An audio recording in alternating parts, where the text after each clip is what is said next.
Me besó por lástima, y 15 años después confesó la verdad. Esto empezó en primer semestre. Y no exagero cuando digo que fue uno de esos momentos donde tú estás tranquilo, viviendo tu vida adolescente sin mayores ambiciones. Y de repente alguien entra en tu campo visual y tu cerebro decide que ya no quiere funcionar con normalidad. Yo tenía 15 años, hormonas activadas, cero experiencia real en el amor, muchísima imaginación. Y entonces la vi, Mónica. Obviamente en ese momento no la llamábamos así con tanta formalidad. Era Moni, y ya, la conocí en la paraescolar. No estábamos en el mismo grupo regular, pero compartíamos esas 2 horas sabatinas obligatorias donde el plantel fingía que fomentaba talentos artísticos. La primera vez que la noté fue cuando se rió. No era la típica risa escandalosa, era más como clara, ligera, natural, y giré la cabeza sin querer. Error, porque desde ese día mi atención empezó a buscarla sola. Moni era de esas chicas que no necesitaban hacer nada para destacar. No era la más arreglada, no era la más ruidosa, no era la que buscaba atención, simplemente estaba ligeramente arriba del promedio.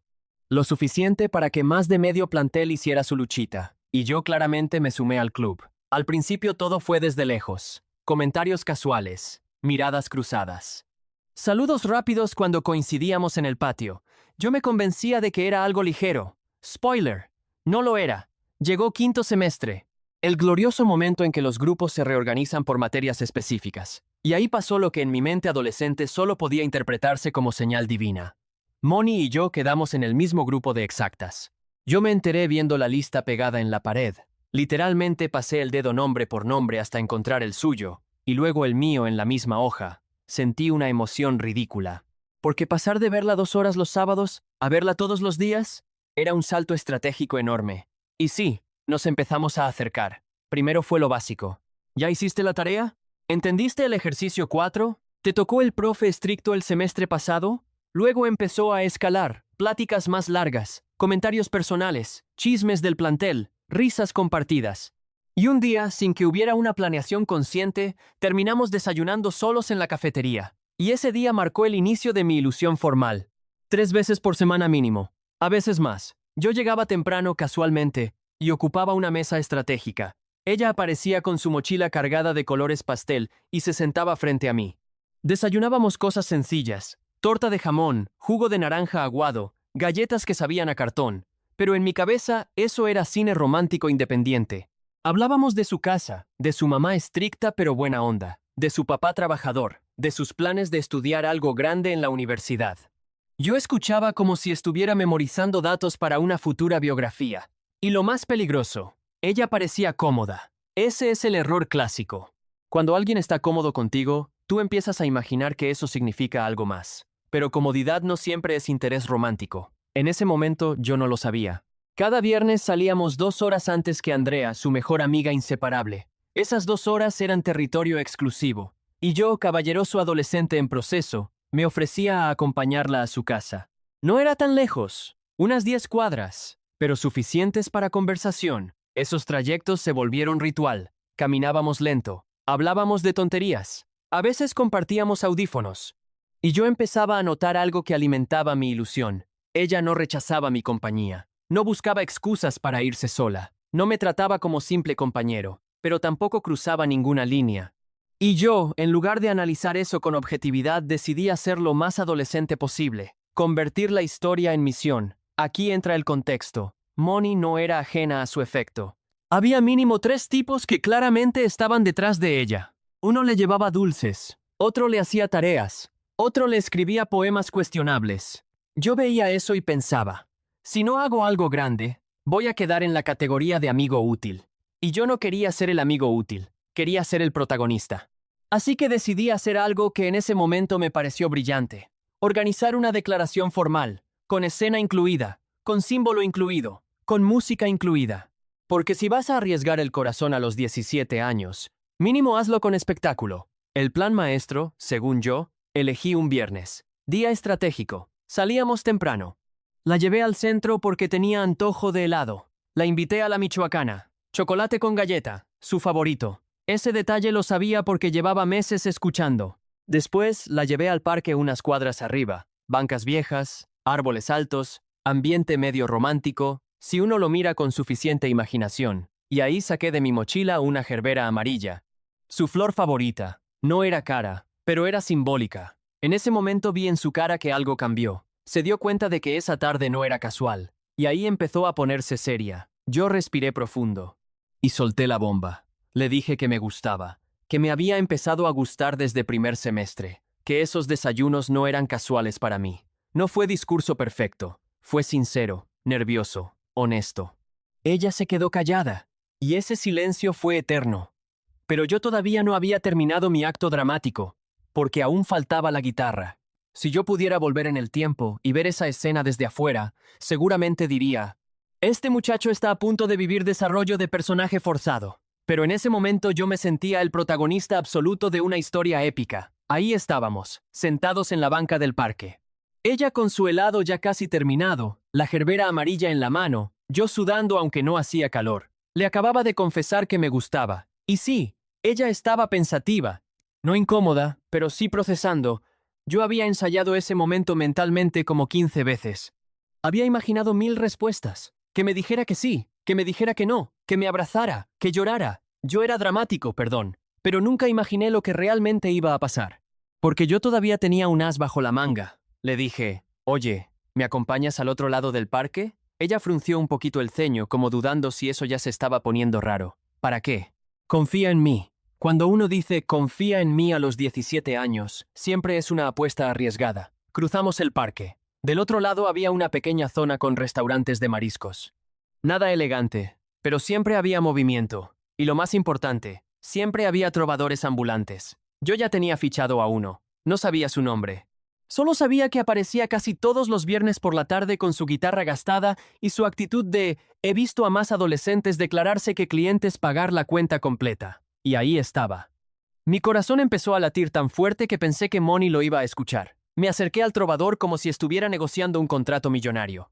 «Oye, carnal, ¿me prestas tu guitarra 5 minutos?» Me miró de arriba abajo. ¿Sabes tocar? Más o menos. Saqué 50 pesos. Todo mi presupuesto romántico de la semana. Se los puse en la mano. Y como acto final de confianza extrema, le di mi mochila para que no pensara que me iba a escapar con el instrumento. El trovador soltó una sonrisa de «esto va a estar bueno. Suerte, campeón». Y así, sin más, yo estaba parado frente a la chica que me gustaba, con guitarra prestada en mano. Elegí Yo Quisiera de Rake, porque en ese momento me parecía lo más profundo que podía existir en el universo. La afiné rápido. Bueno, lo intenté, respiré y empecé. No soy cantante profesional, nunca lo fui, pero tampoco desafino como si estuviera invocando demonios. Digamos que era decente, y en ese momento, con la adrenalina encima, me salió mejor de lo esperado. Mientras cantaba la miraba. Ella estaba quieta, sosteniendo la flor, mirándome con una expresión que yo no sabía interpretar. No se estaba riendo, no se estaba tapando la cara, no estaba incómoda, pero tampoco estaba derritiéndose. Y ahí fue cuando empecé a sospechar que el resultado no iba a ser el que yo soñaba. Terminé la canción. El trovador aplaudió fuerte y gritó, «Eso, poeta». Me devolvió mi mochila y se fue con esa vibra de otro soldado caído en potencia. Y entonces, silencio. Ese tipo de silencio que no es incómodo por ruido externo, sino por lo que está a punto de decirse. Yo seguía sentado, ella también, nos mirábamos, y yo estaba listo para cualquier cosa. Excepto lo que dijo. Moni respiró profundo. «Dani, eres un niño lindísimo». Y en cuanto escuché, «eres lindísimo», mi estómago hizo ese movimiento extraño que uno aprende a reconocer años después. Siguió hablando. «De verdad. Eres atento. Eres bueno conmigo. Eres especial. Pero... el pero. Ese pero fue como una puerta cerrándose en cámara lenta. No siento lo mismo. No fue cruel. No fue humillante. Fue honesta. Y eso, curiosamente, dolió más. Yo asentí, intentando mantener dignidad. Pero lo que hizo después me dejó todavía más descolocado. Se levantó, se puso frente a mí. Yo seguía sentado en la banca, como estatua emocional. Me tomó de los hombros y se inclinó para darme un beso. No fue apasionado, no fue rápido, fue suave, tierno. Un beso que parecía decir gracias más que quiero. Y en ese instante sentí algo muy raro. Por un segundo mi cerebro dijo, bueno, al menos hubo beso. Pero mi corazón dijo, esto no es triunfo. Porque había algo en ese gesto que sabía a despedida, a cierre. «Hey, no quiero quedarme con las ganas. Ella dio unos pasos hacia la salida del parque. Se giró. ¿No me vas a acompañar a mi casa? Y aquí es donde yo, en un acto pequeño pero simbólico, decidí recuperar un poquito de dignidad. Hoy no. No lo dije con enojo. Lo dije con esa mezcla de tristeza y orgullo adolescente.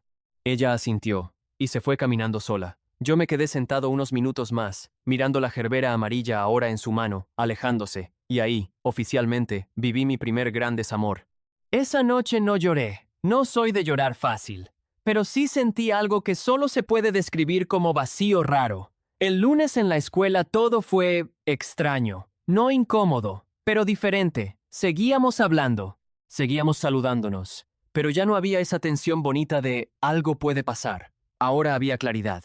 Y cuando hay claridad unilateral, el que pierde siente el golpe. Mi mejor amigo obviamente se enteró. ¿Y qué pasó? Le conté todo. Se quedó callado unos segundos. Al menos cantaste bien, ¿no? Esa fue su manera de consolar. Y lo peor es que yo seguía viéndola todos los días. Eso fue lo verdaderamente complicado. Porque no hubo ruptura. No hubo pelea. No hubo drama. Solo no pasó. Y lo que más me dolía no era que me rechazara. Era que yo sabía que no fui el único que lo intentó. Y que probablemente otro sí tendría más suerte. Semanas después, uno de los otros pretendientes empezó a sentarse más cerca de ella. No sabía si estaba funcionando o no. Pero el simple hecho de verlo intentar, lo que yo ya había hecho, me daba una sensación amarga. Porque yo ya había puesto mi carta más fuerte sobre la mesa. No tenía otro acto romántico en la manga, y poco a poco empecé a alejarme. No por rencor, sino por autoprotección. Dejamos de desayunar tan seguido. Ya no la acompañaba cada viernes. Seguíamos siendo cordiales. Pero ya no había ilusión. Y así, sin pelea, sin drama público, terminó mi primera historia intensa. O eso creí. Porque 15 años después, el destino decidió que todavía quedaba un capítulo pendiente. Después del famoso beso con sabor a gracias pero no, yo entré en una etapa que solo puedo describir como protagonista secundario de mi propia vida. No estaba devastado tipo novela turca, pero sí estaba herido en silencio. Lo peor no fue el rechazo en sí, fue tener que verla diario. Porque cuando alguien te gusta de verdad y te dice que no, uno quisiera mínimo desaparecer un mes, reinventarse, regresar más fuerte, con glow up incluido. Pero no, yo tenía que verla en clase de exactas todos los días a las 7 a.m., con el mismo uniforme, el mismo salón, el mismo profesor que explicaba derivadas como si estuviera leyendo la lista del súper. Y ahí estaba ella, normal, sonriendo, hablando con Andrea, como si yo no hubiera hecho el performance romántico más grande de mi adolescencia apenas semanas antes. Lo primero que hice fue aplicar la técnica clásica del herido con dignidad, distancia elegante. Ya no llegaba temprano a la cafetería para apartar mesa. Si coincidíamos, platicábamos, pero yo no alargaba la conversación. Los viernes dejé de ofrecerme a acompañarla. No fue berrinche, fue autoprotección. Porque cada vez que la veía, mi cerebro decía, tal vez si intento algo diferente. Y mi corazón respondía, no, compadre. Ya cantaste con guitarra prestada. Ya no hay nivel superior. Mi mejor amigo estaba feliz de verme menos intenso. Te dije que no te fueras full novela romántica, me repetía. Pero claro, eso es fácil decirlo cuando no eres el que está enamorado. Un par de semanas después del rechazo pasó algo que me movió un poco el piso. Estábamos en clase resolviendo ejercicios en parejas. El profesor decidió asignarlas al azar, y adivina con quién me tocó. Sí, con Moni. Cuando el profe dijo nuestros nombres juntos, sentí esa mezcla rara entre incomodidad y emoción. Nos sentamos juntos.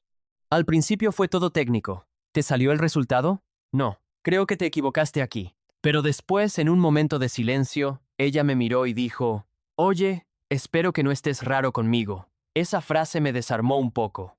Porque no había resentimiento en su tono, solo preocupación genuina. Yo respondí con lo más neutral que pude. No, todo bien. Y era verdad, más o menos. Pero en ese instante entendí algo importante. Para ella lo que pasó fue un evento. Para mí fue un proceso. Y cuando dos personas viven la misma situación con intensidades distintas, el que siente más siempre queda más expuesto. Los meses pasaron. Llegó la graduación. Fotos con toga, discursos motivacionales que nadie escuchaba, abrazos dramáticos prometiendo amistades eternas. Moni y yo nos despedimos con abrazo. Uno normal, ni frío ni cargado de tensión. Y ahí oficialmente cada quien tomó su camino. Universidades distintas, ritmos distintos, nuevas personas. Y aunque durante un tiempo seguí revisando sus redes sociales, porque sí, Claro que lo hacía. Poco a poco la intensidad bajó. Conocí a otras chicas. Tuve otras historias. Algunas mejores, otras peores. Pero siempre que alguien me preguntaba cuál había sido mi primer gran golpe sentimental, yo decía su nombre sin dudar. Mónica. Mi primer, casi. Avanzamos 15 años. Sí, 15. Ya no éramos adolescentes. Yo ya estaba casado, con trabajo formal, responsabilidades, pagos mensuales, el combo completo. Ella, según lo poco que sabía por redes, era profesionista también, mamá, en una relación estable. La vida adulta nos había llevado por caminos normales. Y entonces un día, navegando sin rumbo por internet, me la encontré en una red social. Foto actual, sonrisa igual de clara que en la prepa, tal vez más madura, pero con la misma esencia. Le mandé mensaje, nada raro, un clásico. Oye, ¿te acuerdas de mí o ya soy parte del archivo histórico? Me respondió rápido. Y eso ya fue sorpresa. Empezamos con lo típico. ¿Qué ha sido de tu vida? ¿Dónde trabajas? ¿Cuántos hijos tienes? Todo muy adulto, muy civilizado. Pero inevitablemente la conversación llegó al pasado. Yo, que ya no era el adolescente intenso, pero sí el adulto curioso, solté algo que llevaba años guardado. Sabes que fuiste mi primer gran desamor, ¿verdad? Lo escribí medio en broma, medio en serio. Ella tardó un poco más en responder esta vez, y cuando lo hizo, me dejó pensando. Yo sabía que te gustaba más de lo que decías. Obvio lo sabía, pero luego añadió algo que no esperaba. Y también sabía que ese día del parque iba a ser importante para ti. Ahí sentí ese cosquilleo raro. ¿Por qué me besaste entonces? La pregunta salió sola, no con reproche, con genuina curiosidad. Su respuesta fue simple, directa, sin drama, porque no quería quedarme con las ganas. Me quedé viendo la pantalla un buen rato. Ella explicó, tú eras el primer chico que hacía algo tan grande por mí. Me sentí especial. No sentía lo mismo, pero tampoco quería irme sin saber cómo era besarte. Eso me dejó en silencio. No era cruel, no era manipulador, era humano. Y de repente, ese beso que durante años había sentido como lástima, se transformó en otra cosa. No fue compasión, fue curiosidad compartida. Seguimos hablando un par de días más. Nada inapropiado.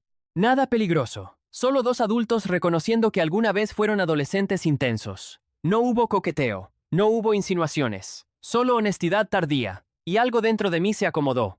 Porque durante años había cargado esa historia como derrota, como si hubiera sido el chico que dio todo y recibió migajas. Pero en realidad no fue así. Fue mi primer intento real, mi primer acto valiente, mi primer aprendizaje. Ella fue parte de eso. Yo fui parte de su primer beso consciente por decisión propia, y de alguna forma ambos salimos marcados, no por tragedia, sino por experiencia. ¿Habrías dado ese beso para no quedarte con las ganas? ¿O crees que fue innecesario y solo complicó más las cosas? Si llegaste hasta aquí, suscríbete, dale like y comparte. Nos ayudarías muchísimo. Nos vemos en el siguiente. Chismecito anónimo.